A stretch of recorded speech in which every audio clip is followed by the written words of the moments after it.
حضرات، پروگرام کے اس موقع پر پہنچ کر کے اگر میں جناب ڈاکٹر ابوالقیس فیضی صاحب کے طبیعت کو ناساز ہوتے ہوئے بھی چند منٹ کے تاثرات کو نہ سنیں تو ہماری بہت بڑی محرومی ہوگی۔ اس لیے میں بڑے ہی ادب و احترام کے ساتھ ڈاکٹر فضیلت الشیخ ڈاکٹر ابوالقیس فیضی حفظہ اللہ جو ہمارے اس مسجد کے اندر تشریف فرما ہیں، میں ان سے ان الفاظ کے ساتھ مخاطب ہو رہا ہوں: موقع یاس کبھی تیری نظر نے نہ دیا، موقع یاس کبھی تیری نظر نے نہ دیا، شرط جینے کی لگا دی مجھے مرنے نہ دیا، کم سے کم میں غم دنیا تو بھلا سکتا تھا پر تیری یاد نے وہ کام بھی کرنے نہ دیا۔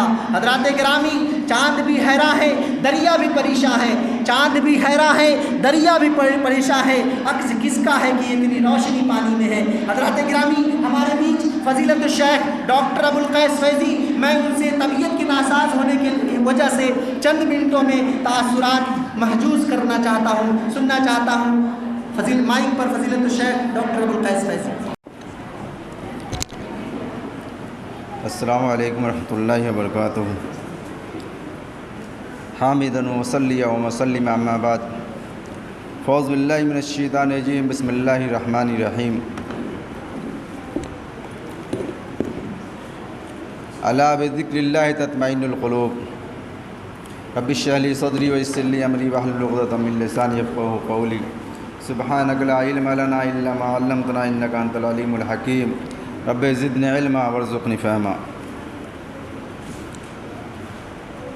بڑی ہی خوشی کی بات ہے اور خوشی کا مقام ہے کہ اللہ رب العالمین نے ہم اور آپ کو کسی بہانے ایک جگہ اکٹھا ہونے کا اور سب سے مبارک اور مقدس جگہ پہ جو اس زمین پہ ہے بیٹھنے کا موقع نصیب فرمایا ہے۔ مجلسیں تو لوگ عام طور سے کہیں پہ بھی کر لیتے ہیں، لیکن مسجد میں بیٹھنا، جتنی دیر بیٹھی اللہ کی رحمت، اللہ کی برکت، اللہ کی حفاظت میں ہم لوگ بیٹھے ہوئے تھے۔ سامنے تو دیکھا اس بورڈ پہ لکھا ہوا ہے الا بذکر اللہ تطمئن القلوب، کہ ذکر الہی سے اطمینان قلب حاصل ہوتا ہے۔ اگر آپ دل کی بیماری میں مبتلا ہے، دل دھڑک رہا ہے، گھبراہٹ ہو رہی ہے، بے چینی ہو رہی ہے، جو بھی آیات آپ کو یاد ہو پڑھ لیجئے، انشاءاللہ کچھ دیر کی اطمینان قلب ضرور حاصل ہو جائے گا۔ یہ نوجوان ہیں، سورہ کہف اکثر جمعہ کو پڑھنی چاہیے، لوگ پڑھتے بھی ہیں پڑھنے والے۔ اس میں ایک آیت ہے کہ انہم فتیۃ آمنوا بربہم وزدناہم ہدی، یہ نام ہے شبان القریہ۔ اللہ نے اس میں نوجوانوں ہی کو خطاب فرمایا ہے کہ انہم فتیۃ، وہ نوجوان ہی کچھ لوگ تھے، آمنوا بربہم، جنہوں نے اپنے رب کے اوپر ایمان لیا۔ جب وہ رب پر ایمان لے آئے تو رب نے ان کے ایمان میں اضافہ کر دیا، اللہ نے ہدایت دے دی۔ تو اگر نوجوانوں نے ارادہ کیا ہے اچھائی کا، بھلائی کا، نیکی کا، خیر کا، رشد کا، سیدھے راستے پہ چلنے کا، عوام اور سماج کو سیدھے راستے پہ لے جانے کا، ان نوجوان بچوں کو راہ راست پہ لانے کا، ان کھلتے ہوئے چمن کے پھولوں کو کھلانے کا، تو یقیناً اللہ کی مدد ہوگی، اللہ کی حمایت ہوگی، اور ہمارے بزرگوں کی حمایت اور ان کی دیکھ ریکھ کی ضرورت انشاءاللہ ملے گی۔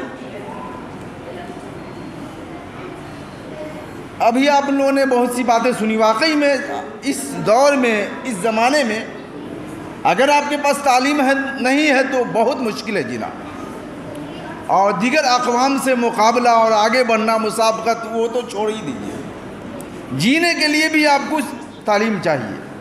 کیا مذہب اسلام ہے؟ پہلی وحی آتی ہے، پہلی آیت غار حرا میں نبی کریم صلی اللہ علیہ وسلم پہ جبرائیل امین لے کر کے آتے ہیں، تو نہ نماز کا حکم، نہ روزے کا حکم، نہ زکوٰۃ کا حکم، نہ حج کا حکم، نہ دیگر معاملات کا حکم، کا اقرأ باسم ربک الذی، تعلیم کے اوپر زور دیا۔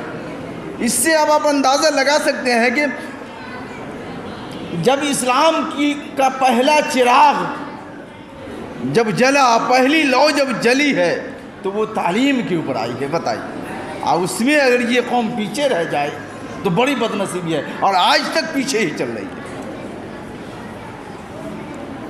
تو ہر کچھ کے لیے تو ایمان ہی چاہیے. اللہ نے فرمایا یرفع اللہ الذین آمنوا منکم والذین اوتوا العلم درجات. اللہ ان لوگوں کے مقام و مرتبے کو بلند کرتا ہے جو ایمان والے ہیں اور علم والے ہیں. ایمان اور علم دونوں چاہیے. اگر آپ دنیا میں کامیابی چاہتے ہیں, بھلائی چاہتے ہیں, آخرت کی کامیابی چاہتے ہیں, تو 4 چیزیں کبھی نہیں چھوڑیے. ذکر اللہ, الا بذکر اللہ, ذکر الہی کو, اللہ کو یاد کرنا کبھی نہیں چھوڑو.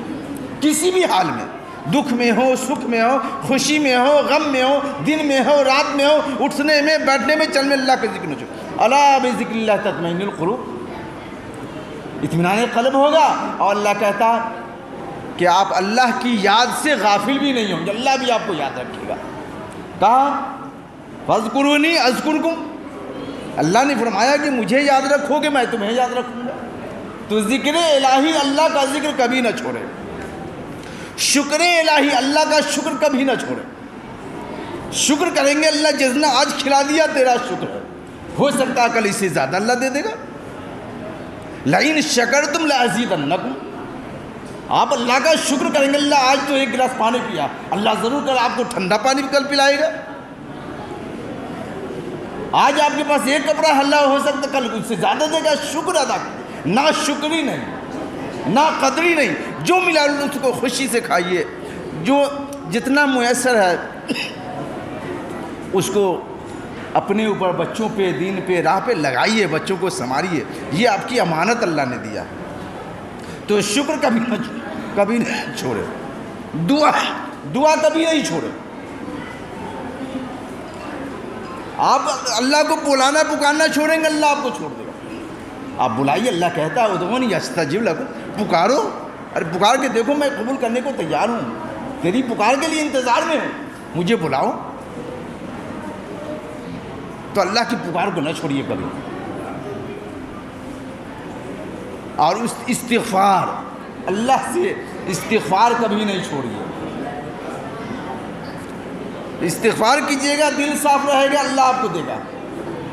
وما کان اللہ معذبہم وہم یستغفرون. اللہ کسی قوم کو اس وقت تک ہلاک نہیں کرتا جب تک وہ اللہ سے استغفار کرتی رہتی ہے, اپنے گناہوں پہ بخشش طلب کرتی رہتی ہے. علامہ ابن الجوزی رحمۃ اللہ علیہ سے پوچھا گیا کہ میں تسبیح پڑھوں یا استغفار کروں, یعنی تسبیح میں لگا رہا ہوں سبحان اللہ, یہ کرنا زیادہ بہتر ہے, یا اللہ سے کچھ اپنے گناہوں کی معافی بھی, مغفرت بھی مانگوں, اللہ سے استغفار بھی کروں. تو علامہ ابن الجوزی رحمۃ اللہ نے فرمایا میلے کپڑے کو خوشبو سے زیادہ صابن کی ضرورت ہوتی ہے. کتنی بھی خوشبو لگائیے, کپڑے کی گندگی نہیں جائے. تو کہا کہ استغفار, تسبیح سے زیادہ تمہارے لیے استغفار ضرورت ہے. دل صاف رہے گا, دل پاک ہوگا, اللہ کی یاد دل میں بسے گی. گناہوں سے مغفرت کیجیے, گناہوں سے معافی مانگیے. تو میرے بھائیوں, بزرگوں, دوستوں, بہت ضروری ہے کہ آپ اور جو آپ لوگوں نے باتیں سنی ہیں, ان نوجوانوں نے جو پلان بنایا ہے, جو پروگرام بنایا ہے, جو قرارداد لایا ہے, ہم اور آپ اس میں ان بچوں کی مدد کریں, اس کی حوصلہ افزائی کریں, اور کوشش کریں کہ یہ جو ہمارے نونہالان چمن ہیں, یہ جو چھوٹے چھوٹے بچے ہیں, ان کی زندگی کو بنانے کی کوشش کیجیے. ان کو تعلیم سے جوڑیے, علم کے زیور سے آراستہ کیجیے. اگر آپ اپنی کامیابی چاہتے ہیں, اپنی امانت جو اللہ نے آپ کو دی ادا کرنا چاہتے ہیں, یہ اللہ کی دی ہوئی آپ کی امانت ہے. اللہ قیامت کے دن پوچھے گا, میں نے تو تمہیں اتنے بچے دیے تھے, تم نے بچوں کو کیا بنایا؟ ہمارا کیا جواب دیں گے؟ لَتُسْأَلُنَّ يَوْمَئِذٍ عَنِ النَّعِيمِ. اللہ اپنی ایک ایک نعمت کے بارے میں پوچھے گا. میں نے صحت دی تھی, صحت کا کیا کیا؟ علم دیا, علم کا کیا کیا؟ اولاد جیسی نعمت دی, اولاد کو کس کام میں لگایا, کیا بنایا؟ تو اگر آپ کے بچے پڑھ لکھ لیں, پڑھنے لکھنے کا ماحول بن جائے, تعلیم لینے کا ماحول بن جائے, جیسا مختار صاحب نے, مکھیا جی نے بتایا کہ لائبریری کے لیے اگر لائبریری ہو جاتی ہے بڑی اچھی چیز ہوگی. بچے اسی بہانے, بچے بڑے چھوٹے سب آئیں گے, بیٹھیں گے, کچھ تو پڑھیں گے, لکھیں گے. اس پہ کوشش کیجیے ہمارا آپ. اللہ ہم لوگوں کی مدد فرمائے. ہم اور آپ اس چیز میں اگر آگے بڑھیں گے, بچوں کی حوصلہ افزائی ہم سے نہیں ہو سکتا, کم از کم ان کی باتوں کی مدد تو کر سکتے ہیں. معمولی سی باتوں پہ اختلاف ہے, ہم سے نہیں بنتا تو ہم نہیں ہونے دیں گے, یہ نہیں سوچیے. اگر ہو سکتا ہے میرا مزاج نہیں ملے گا تو ہم ہٹ جائیں گے, لیکن اگر کوئی اچھا کر رہا ہے, آپ اپنی باتوں سے, اپنے مال سے, اپنے باتوں سے, اپنے احوال سے نہ ہوتا ساتھ رہ کر کے اگر اتنا بھی نہیں کر سکتے تو سائڈ ہو جائے گا. لیکن اگر کوئی اچھا کام کر رہا تو رکنے کی کوشش ہمیں آپ کو نہیں کرنی چاہیے.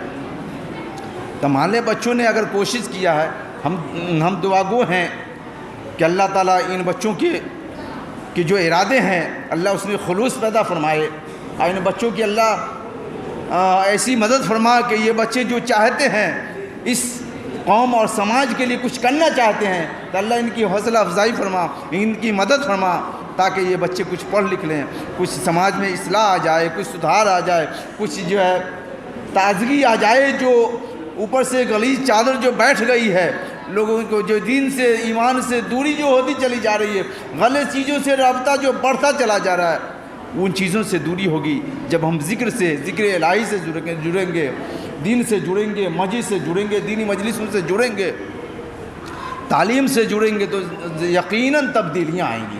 تبدیلی اسی سے آتی ہے, ایسے نہیں آتی ہے. لیکن اس کے لیے آپ کو بھی حوصلہ رکھنا ہوگا, سیکھنا ہوگا. قرآن مجید میں سورہ کہف میں ایک آیت ہے وَلْيَتَلَطَّفْ, دیکھا ہوگا, پڑھا ہوگا تو اس کو بڑے حروف میں لکھا جاتا ہے, تھوڑا سا بڑے حروف میں دیکھیں اس کو کیا جاتا ہے. کس لیے؟ گویا کہ ایک اشارہ ہے کہ یہ قرآن مجید کا بیچوں بیچ ہے, بیچوں بیچ ہے. وَلْيَتَلَطَّفْ یعنی نرمی اختیار کرنی چاہیے. اگر آپ کچھ کرنا چاہتے ہیں تو آپ کے لیے نرمی ہونی چاہیے. اللہ نے موسیٰ اور ہارون دونوں بھائی کو جب بھیجا, کیا کہا؟ اذهبا الى فرعون انه طغى فقولا له قولا لینا, نرمی سے بات کرنا. اگر آپ سے کوئی سختی سے بھی بات کرے تو نہیں, آپ کا کام ہے نرمی سے بات کیجیے. اللہ نے اس شخص سے کہا جا کہ نرمی سے بات کرو جس سے زیادہ بڑا متکبر گھمنڈی دنیا میں کوئی نہیں آیا. اس فرعون سے کہا کہ جاؤ قولا قولا لینا, نرمی سے بولنا, جا کر بات کرنا. تو قرآن کا وَلْيَتَلَطَّفْ, آپ لوگ اگر کچھ کرنا چاہتے ہیں تو نرمی سے باتیں کیجیے. کوئی اگر سمجھانا چاہتا ہے جس کا جو انداز ہے سنیے اور اس کو اسی انداز میں بتائیے. سختی اور جھڑک چیز نہیں ہے. اللہ رب العالمین سچی سمجھ نہ فرما دے, سچی توفیق نہ فرما دے, اور ہماری اس مشن کو کامیاب کر دے. آمین. وآخر دعوانا